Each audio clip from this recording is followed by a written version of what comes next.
বলছি কাকিমা, এই নাও একটু চা খাও। চা খেতে খেতে বাবা চলে আসবে। কখন আসবে? এই তো বাবাকে ফোন করেছি, 10 মিনিটের ভিতরে চলে আসবে। বলছি চা তুমি নিজের হাতে বানিয়েছো? হ্যাঁ, আমি সেরকম একটা পারি না, যেরকম পেরেছি সেরকম বানিয়েছি। দেখ তো তুমি, যেরকম হয়েছে হোক। বাবা খুব সুন্দর গন্ধ আসছে তো। হ্যাঁ, আমি পারি না একদমই। খেয়ে দেখেন, তারপরে বলবেন। হ্যাঁ, খুবই বিশ্রী। অমৃত গো অমৃত, এরকম চা আমার জন্মে কোনোদিন খাইনি। কি বলছেন? হ্যাঁ, আমি তো যতবার চা বানাই সবাই বলে খুব বাজে হয়েছে, আর আপনি বলছেন অমৃত। কে কি বলে কি না বলে কে জানে মা, কিন্তু আমার কাছে তো অমৃত হয়েছে। কিট্টু, তুমি একটু খাবে? না না, আমি চা খাবো না, আমি এইমাত্র বাড়ি থেকে ভাত খেয়ে আসছি, নাহলে আমি খেতাম। একটুখানি খাও। আচ্ছা, যখন কাকু আসবে তখন খাবো। ঠিক আছে। অমৃত গো অমৃত, এরকম চা খাইনি প্রায় বিগত 20 বছর। বিয়ের আগে একবার খাইছিলাম, হ্যাঁ, তারপরে আর খাইনি। আপনি আবার মিথ্যে করে বলছেন না তো? কি যে বলো বৌমা, কি বললেন? কি যে বলো পরি? তা বলছি বাড়ি রান্না টান্না কে করে? তুমি করো কি বাবা করে? বাবাই করে। আমি ডিম ভাজা টাজা করি, তাছাড়া আর আমি কিচ্ছু পারি না। তা বলছি তোমার বাবা কিরকম রান্না করে? খুব সুন্দর রান্না করে, অনেক বছর ধরে করছে তো, খুব ভালো রান্না করে। তাহলে আমাদের একদিন খাওয়াতে হবে তো। অবশ্যই, আজকেই থেকে যান, রাত্রেবেলা বাবা খাসির মাংস রান্না করবে, সেটা খেয়ে যাবেন। না বাবা, রাত অব্দি থাকা যাবে না, পরে একদিন সময় করে আসবো। তা বলছি এখন তো আসলো না, কখন আসবে? আসবে মা, আসবে, অত ব্যস্ত হয়ে না। ওই যে চলে আইছে। ভালো আছেন তো ম্যাডাম? কোথায় ভালো, তখন থেকে অপেক্ষা করছি, তুমি বাড়িতেই নেই। বলছি বাবা, এন্ডা হঠাৎ করে এসেছে, তো আমি কি বানাবো? হ্যাঁ, একটুখানি চা বানিয়ে দিয়েছি। বলছি তুই চা বানিয়ে দিয়েছিস আর সেই চা খাচ্ছে? হ্যাঁ, না খার কি হলো? আমার মেয়ে যা চা বানায় তা মুখেও নেওয়া যায় না। কিন্তু বাবা, কাকিমা যে বললো অমৃত হয়েছে। আমার বিশ্বাস হয় না। হ্যাঁ, সত্যি খুব ভালো হয়েছে। তা হঠাৎ করে এদিকে কি মনে করে? ওই একটু কাজ ছিল তাই আসছিলাম। বলছি বাবা, কিট্টু সেদিনকে ওই রেল স্টেশনে কম্বল বিতরণ করছিল না, বললাম না তোমাকে? এখনো গরিব মানুষের পাশে এসে দাঁড়ায়। আমাদের গ্রামে ওই যে পটু কাকা আছে, ওর ছেলের খুব শরীর খারাপ। হ্যাঁ, ওখানে এই কিট্টু 5,000 টাকা দিয়েছে। কি বলছিস মা? হ্যাঁ বাবা, কিট্টু আর আগের মতো নেই, ওর মতন ছেলে হয় না। তা বলছি বাবা দাঁড়িয়ে আছো কেন, বসো। না না, আমি দাঁড়িয়ে ঠিক আছে। অমৃত গো অমৃত, এই যে মা, চা সব ফুরিয়ে গেছে, কাপটা রেখে দাও। দিন আমার কাছে দিন, আমি কাপটা রেখে আসছি। আচ্ছা মা। বাবা তুমি কথা বলো, আমি কাপটা রেখে আসছি। বলছি রান্নাঘরে মিষ্টি আর ওই গোলাপজাম এইসব আছে, হ্যাঁ এনে দে। হ্যাঁ আচ্ছা বাবা। বলছি এমএলএ বাবু কেমন আছে? ভালো নেই গো, ভালো নেই। কেন, এমএলএ বাবুর আবার কি হলো? না না, তেমন কিছু না, ওই মাঝে মাঝে বাতের ব্যথায় চিড়িক মারে ওঠে, সেটাই। সে কথা আর বলো না, সে তো আমারও লেগে থাকে সবসময় ব্যথা ফেতা। আজকাল সব ডুপ্লিসিটি মাল, সব কিছুতেই সালফেট ফালফেট দিয়া, হ্যাঁ, রাসায়নিক বস্তু সব দিয়া, সেসব খেলে তো হবেই শরীর খারাপ। তা ঠিক বলেছেন, আগের কালের মানুষগুলো 100 বছর বাঁচত, আর এখন 60 বছর মানেই প্রচুর হয়ে গেছে। বলবেন না গো, বলবেন না। তা আপনার শরীর কেমন আছে? ওই টেনে টেনে চলে যাচ্ছে। আপনাকে একটা কথা বলতাম, কিছু মনে করবেন না তো? না না বলো। বলছি পরিন নাকি শুনলাম ডিভোর্স হওয়ার পথে। হ্যাঁ আর বলবেন না, ওর কপালটাই খারাপ। আগে ভালোবেসেছিল পাদুকে, সে তো ধোকা দিল, তারপর আরেকজনকে পছন্দ করলো, তার সঙ্গে আমি কোনো দেখা সাক্ষাৎ না করেই বিয়ে দেওয়ার জন্য রাজি হয়ে গেলাম। 1 টাকা ইনকাম করে না, তারপরে বিয়ের পরে প্রচুর ঝগড়া, তারপরে ওর শাশুড়ি খুব বকাঝকা করে। আমার একটা মাত্র মেয়ে, রান্নাবান্না কিচ্ছু পারে না, সেই রান্নাবান্না নিয়ে উল্টোপাল্টা আমার সম্পর্কে উল্টোপাল্টা কথা বলে। তাই আমার মেয়ে সহ্য করতে না পেরে ও বাড়ি থেকে এ বাড়ি চলে আসছে। কারণ কি, এখন এরকম ঝগড়াঝাটি হয়, কদিন পরে তো মারধর হবে। আর আমার একটা মাত্র মেয়ে, তাকে আমি এইভাবে দেখতে পারবো না তো, তাই ও বলছে ও সংসার করবে না। ভালো করেছে, ওইরকম সংসার না করাই ভালো।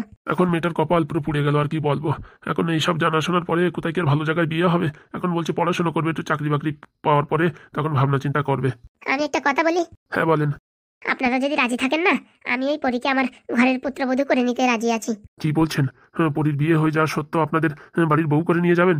তো কি? বলছি লোকজন ছিচি করবে না যে এমএলএর একটা মাত্র ছেলে, তার বউ এরকম আগে বিবাহিত, আর বিয়ের পরে ডিভোর্স হয়ে গেছে, এইসব কথা বলবে না? ক্যারোর বুকির পাটার ক্ষমতা আছে এসব কথা বলার? আর পরীকে আমার খুব পছন্দ, আর আমার ছেলে তো পরীর নামে তো পুরো পাগল। বলছি আমি আগে থেকে সবকিছু বলে দিচ্ছি, আমার মেয়ে কাজ বাজ কিচ্ছু পারে না। আপনারা হয়তো চা বানিয়ে দিয়েছে, সেটা খুবই খারাপ, কিন্তু আপনি বললেন যে ভালো আছে। ও কিচ্ছু পারে না, কোনো কাজ পারে না। বলছি পরী যদি আমার ঘরে বৌমা হয় না, রানিং করে রাখবো। আমাদের বাড়ি কাজের লোকের অভাব আছে? হ্যাঁ, কি বলেন? বলছি আপনাদের তুলনা হয় না, আপনারা খুব ভালো মানুষ। আমার মেয়ের এই অবস্থা জানার পরেও আপনারা পুত্রবধূ করতে চাইছেন। আমরা আপনাদের সঙ্গে কি রকম খারাপ ব্যবহার করেছি, তারপরেও আমাদের বাড়িতে আসছেন। হ্যাঁ, আপনাদের সঙ্গে কি আমাদের মিল খায়? আরে বাবা, তুমি ওইসব টেনশন করো না, তুমি খালি রাজি হও, এখন থেকে তোমার আমি বিয়েই বলে ডাকি। না না, আমার তো কোনো অসুবিধা নেই, কিন্তু মেয়ের কাছে একবার না শুনলে হয় না। তাহলে দেরি কিসের, এখনই ডেকে শুনে নাও। বলছি ম্যাডাম কালকে বললে হতো না? না না, এসব শুভ কাজে দেরি করার কোনো দরকার নেই। আপনি জিজ্ঞেস করেন, সামনাসামনি যা হবে হবে, না বললে আর আমরা জোর জবরদস্তি করবো না। মা পরি, মিষ্টিগুলো নিয়ে আয়। আসি বাবা। যা যা, মিষ্টিগুলো দিয়ে দে। এই নিন কাকিমা, ধরেন। এখন থেকে কাকিমা না, এখন থেকে মা বলো, শাশুড়ি মা। মানে ঠিক বুঝলাম না, মানে হচ্ছে গিয়ে আমি তোমারে আমার পুত্রবধূ হিসাবে চাই। তুমি কি বলো? বললাম না, আমি এসব কিছু জানি না, বাবা যা বলবে তাই। তোমার বাবা তোমার কথা বলেছে, এখন তুমি বলো। আমরা কোনো জোর জবরদস্তি করবো না, তুমি যদি রাজি থাকো তাহলে সামনের এই যে ভালো দিন আছে সেই দিনই তোমার বিয়ে থা করাই দেবো। আমি জানি না, কেন তুমি কিচ্ছুকে পছন্দ করো না? কিচ্ছু কি অতই খারাপ ছেলে? না না, তেমনটি না, কিচ্ছুকে তো আমি পছন্দ করি, কিন্তু একবার আমার বিয়ে থা হয়ে গেছে, এরকম ডিভোর্স টিভোর্স হচ্ছে, এসব জানার পরেও আপনারা কি রাজি হবেন? বা আপনারা কি আমার পুত্রবধূ হিসাবে গ্রহণ করতে পারবেন? সেসব কথা তোমার বাবার সঙ্গে হয়ে গেছে, তুমি চাইলে কথা বলে নাও। বাবা কি বলছে? মা, এরকম ফ্যামিলি আর পাওয়া যাবে না, বুঝতে পেরেছিস? হ্যাঁ, আমরা কত না অপমান করেছি, তারপরে আমাদের বাড়িতে আসলো, ভালোভাবে কথা বলছে, তোর বিয়ে হয়ে গেছে, ডিভোর্স হচ্ছে, সবকিছু জানার পরে তোকে পুত্রবধূ হিসাবে গ্রহণ করতে চাই। আমার তো এখানে কোনো না বলার প্রশ্নই ওঠে না। তাহলে তুমি যা বলবে তাই। তাহলে বিয়ে বলে ডাকতে পারি? একদম। বোমা, হ্যাঁ হ্যাঁ বলেন। বলছি তাহলে আমি ব্রাহ্মণ ডেকে সামনে কোন দিন ভালো আছে সেই দিনে বিয়ে করাই দেবো। বলছি এখনো তো আমাদের ডিভোর্স হয়নি। বলছি ওইসব দায়িত্ব আমার উপরে, ওইসব নিয়ে তুমি টেনশন করো না। হ্যাঁ পড়ি, ওইসব আমাদের দায়িত্ব, তুমি কোনো টেনশন করো না। দেখেন কোনো ঝামেলা না হয়, ওইসব ঝামেলা আমি বাবাদের টাইমে ফেলাই দিতে পারি, বুঝতে পেরেছো? আর আমি তোমার এত যত্ন করবো আর এত ভালোবাসবো, তুমি স্বপ্নেও ভাবতে পারবে না। জীবনে তোমার ভাত খাওয়ার পরে থালটা ধুয়ে রাখতে হবে না, সেটা তো আমি জানি। আপনাদের বাড়ি কাজের লোক অনেক, কাজের লোক থাক বা না থাক আমি তো আছি। আর তোমার শ্বশুর এত সুন্দর মানুষ, কি বলবো, সোনা দানা গয়নাগাটি দিয়ে তোমার একদম ঢাকিয়ে রাখতে। আমার মেয়ের সোনাদানা না দিলেও হবে, কিন্তু একটু ভালোবাসা দিলে তাতেই অনেক। বিআই মশাই, ও নিয়ে কোনো প্রশ্ন হবে না, খালি দেখবা, আমি বলে কিছু বুঝাতে চাই না। সে তো আমি জানি। আমার মেয়েরে আপনার ঘরে পুত্রবধূ করার জন্য আপনি কত না চেষ্টা করেছেন। কষ্ট করলে কেষ্ট পাওয়া যায়, অনেক কষ্ট করেছি তো, তাই ভগবানও এখন মুগ্ধ হয়ে আমাদের প্রতি কৃপা করেছে। তাই হয়তো হবে। তাহলে বিআই আর দেরি করবো না, এই সুসংবাদটা বাড়ি গিয়ে দিতে হচ্ছে। আর ব্রাহ্মণ ডেকে মোটামুটি কোন দিন ভালো আছে সেই দিন ডেকে আপনাকে জানাচ্ছি। আচ্ছা। আর উনি চিন্তা করবেন না, ওই ডিভোর্স টিভোর্সের ব্যাপার ও সব আমরা দেখে নেবো। বলছি পরিমা, তুমি কোনো টেনশন করো না, তোমার সব দায়িত্ব এখন থেকে আমার, বুঝেছো? আর যদি ভালো না লাগে আমাদের বাড়ি চলে আসবে, আর নাহলে কিট্টুর সঙ্গে ফোনে টোনে কথা বলো, তোমাদের মনের কোনো যদি দ্বিধাবোধ থাকে হ্যাঁ আগে থেকে জানা যাবে। আচ্ছা, আর শোনো, এই সামনেই আমাদের বাড়িতে একটা লক্ষ্মীনারায়ণ পুজো করবো, সেদিন কিন্তু তোমাদের আসতে হবে, ঠিক আছে? আর শোনো পরি, তুমি কোনো সময় পর ভাববা না, মনে করবো আমি তোমার নিজের মা। তোমার মা যেমন তোমার কোনোদিন কষ্ট দেয়নি, আমিও বলছি তোমার আমি কোনোদিন কষ্ট দেবো না। হ্যাঁ হ্যাঁ পরি, আমার মা না খুব ভালো, আমায় কোনোদিন বকে না, শুধু ভালোবাসে, সে তো আমি জানি। তাহলে টেনশন কিসে, এখন আসি তাহলে। বলছি বিয়ান, বিকেল অবধি থাকলে হতো না?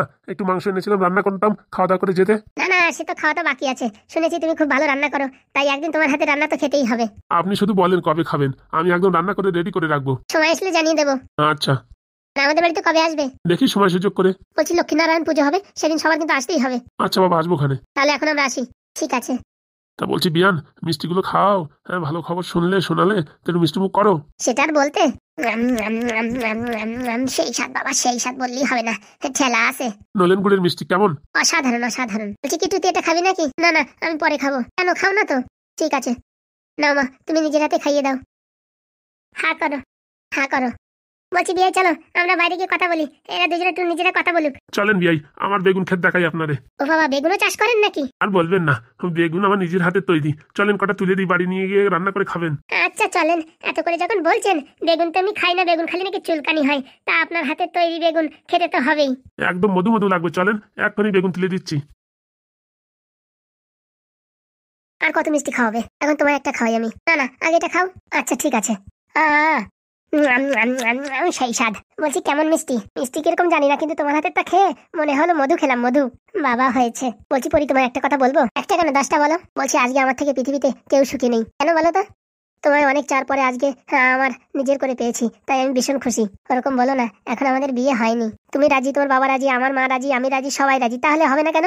তবুও এখন আমার ডিভোর্সটা হয়নি। আরে তুমি অনেক টেনশন করো না, ডিভোর্স হবে মানে ও তো চড়াত করে হয়ে যাবে, আজকে বিকেলের ভিতরে হয়তো হয়ে যাবে। বাবা তো পাঠিয়েছে উকিল, মানে ওই যে উকিল পাঠিয়েছে ওটা, হ্যাঁ তোমার বাবা পাঠিয়েছে। হ্যাঁ সত্যি তোমরা খুব ভালো মানুষ, আমরা তোমাদের সাথে কি খারাপ ব্যবহার করেছি, দুর্ব্যবহার করেছি, তবুও তোমরা আমাদের এত উপকার করছো। না গো না, মেন কথা হচ্ছে তুমি এত সুন্দর, তোমার প্রেমে আমি পাগল, তাই আমার মা বাবা আমার ভালোবাসার জন্য সবকিছু করতে পারে। আর বলো না, যেখানে বিয়ে করেছিলাম না, আর এত দুঃখ, এত যন্ত্রণা, এত কষ্ট দিয়েছে বলার বাইরে। ওসব কথা ভুলে যাও, এখন থেকে তোমার কষ্টের দিন গেছে, বুঝেছো? বলছি তোমার নাম্বারটা জানি না তো, মিস কল মারো আমার ফোনে। আগে মিষ্টিগুলো খাও, তারপরে মিস কল দিচ্ছি। এখন আর খাবো না, বেশি মিষ্টি খেলে মোটা হয়ে যাবো। হ্যাঁ হয়েছে, আমি তো রোজ দিনই খাই, আমি তো মোটা হই না। তো কালো করে আছো কোনো, হাসো। ওইসব কথা মনে পড়লে না খুব খারাপ লাগে। আরে বাবা, সব কথা ভুলে যাও, আমিও ভুলে গেছি, তুমিও ভুলে যাও, এখন থেকে আমাদের নতুন জীবন শুরু। সত্যি কিট্টু, তুমি খুব ভালো, আমি তো তোমায় আগে থেকে বুঝতে পারিনি, তাহলে আমার জীবনে প্রথম থেকেই তুমি থাকতে, আর আমার কোনো দুঃখ যন্ত্রণা থাকতো না। না গো না, যা হয়েছে ভালোই হয়েছে। এই তোমাকে পাওয়ার যে দুঃখ যন্ত্রণা বেদনা আমায় এত তীব্র ভালোবাসার প্রতি ঠেলে দিয়েছে আমি বলতে পারবো না।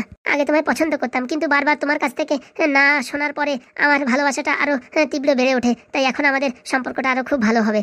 ও মা তাই? হ্যাঁ গো হ্যাঁ পরি, কিন্তু যতক্ষণ ডিভোর্স না হচ্ছে না ততক্ষণ আমি শান্তিতে কথা বলতে পারছি না। তুমি টেনশন করো না, আজকে বিকেলেই সুখবর আসবে। তাই যেন হয় কিট্টু, তাই যেন হয়। আমার ফোনে মিস কল মারো। নাম্বার বলো, আমি মিস কল দিচ্ছি একটু পরে। 3300222994। ঠিক আছে। কি বন্ধু, হঠাৎ আর্জেন্ট আমরা ডাকলি? আর বলিস না বন্ধু, বিশাল বড় একটা কেসে ফেসে গেছি। বিশাল বড় একটা কেস মানে মেইলি কেস না তো? আরে ধুস, সেসব কিছু না। তাহলে আবার কি কেস? তুই তো আমার থেকে ভালো উকিল। হ্যাঁ, আমার কাছে কেস নিয়ে আইসিস মানে বুঝলাম না। বলছি ভাই, এটা একটু অন্য কেস, এতে ভদ্রভাবে কাজ হবে না। হ্যাঁ, যে বাড়ি নিয়ে গেছি কেসটা, সেই বাড়ির লোকে আমার উল্টো পাল্টা বলছে। মানে উকিলের পরে উল্টো পাল্টা বলছে মানে? আর ভাই বলিস না, বিশাল বিপদের কেস। এই এমএলএ বাবুর কেসটা নিয়ে ফেসে গেছি। কোন ওই বীরেন দত্ত কেস? হ্যাঁ ভাই। কি কেস বলতো দেখি? বীরেন দত্তর ছেলে একটা মেয়েরে ভালোবাসে, সে মেয়েটার আবার বিয়ে হয়ে গেছে। তার ডিভোর্স করাইয়ে বীরেন দত্তর ছেলের সেখানে বিয়ে দেবে। এ তো একটা সোজা কেস। সোজা কেস কি? মেয়ে তো ডিভোর্স দিতে চাইছে, ছেলে ডিভোর্স দিতে চাইছে না। আর ছেলের বাড়ি যখন গেছি, উনি খিস্তি খামারি করছে তা বলার বাইরে। উনি বাবাটা খিস্তি খামারি একটু খাতি হবে না? পকেট গরম করতে গেলে খিস্তি খামারি খাতি হবে না? তার জন্য তো ভাই তোর কাছে আইসি। তুই ছাড়া এইসব কাজে কেউ মানে উদ্ধার করতে পারবে না। বলছি মাল পানি কিন্তু একটু বেশি লাগবে। এমএলএ বাবু বলিস যা চাইবি তাই দেবে, কিন্তু কাজটা করে দিতে হবে। বলছি কেসটা কি আমি একা হ্যান্ডেল করবো না তুইও থাকবি আমার সাথে? আমি যদি না থাকি তাই তো আমি কিচ্ছু পাবো না ভাগে। দুইজন মিলে কেসটা হ্যান্ডেল করতে হবে। আজকে বিকেলের ভিতরে শর্ট আউট করে দেবো, তুই টেনশন করিস না। চল ভাই তালি চল। তাই বলছি কোথায়? খিদিরপুরি। খিদিরপুরি? কেন ভাই, খিদিরপুরির নাম শুনে ভয় পেয়ে গেলে নাকি? মাথা খারাপ? আমি হচ্ছে বিজয় ধর, আমি কোনদিন ভয় পাই নাকি? তাহলে খিদিরপুরির নাম শুনে এরকম চমকে গেলি যে? না না, ওখানে একটা গল্প আছে, পরে বলবানি এক সময়। বলছি ভাই এখনই চল, নয়তো কিন্তু আসতে আসতে সন্ধে হয়ে যাবে। বলছি কি আমি একটু পট করে একটু হেগে আসি, হ্যাঁ, তারপর যাবানি। আরে হাগা কি পরে, তুই আগে চল তো, ট্রেন মিস হয়ে যাবে। হাঁক তুইও দিবি না? বলছি টাকা আগে কি হাগা আগে? টাকা আগে। তাহলে আবার কি কথা, চল আজকে শালা ওই বিচ্ছু ছেলেটারে দেবো ভালো করে। বলছি ভাই এমএলএর কাছ থেকে কিন্তু ভালো অ্যামাউন্ট ঝাড়তে হবে, ও নিয়ে টেনশন করিস না, যা দেবে পুষিয়ে যাবে। তাহলে আবার কি সমস্যা? চল এখনই দেখ, পটাত করে ক্লিয়ার করে দেবো। পেপারগুলো শুধু সইয়া না তো, ও আবার বাবাতের খেল। আরে কটকটি, তুমি এখানে? আমি তো অবাক আপনাকে দেখে। বলছি এটা আমার বিয়ান। আর এটা আমার মালকিন। মালকিন মানে? তুমি তো আমাদের বাড়ি থাকো। আপনাদের বাড়ি থাকার আগে এই এমএলএ বাবুর বাড়ি অনেকদিন ছিলাম। ও তাই নাকি?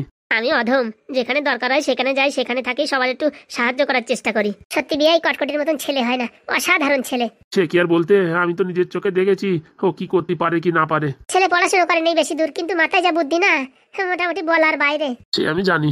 হয়েছে হয়েছে, আমার এখন প্রশংসা হলে এখন তোমাদের কথায় আসি। বলো, আমাদের বাড়ি কবে আসবা?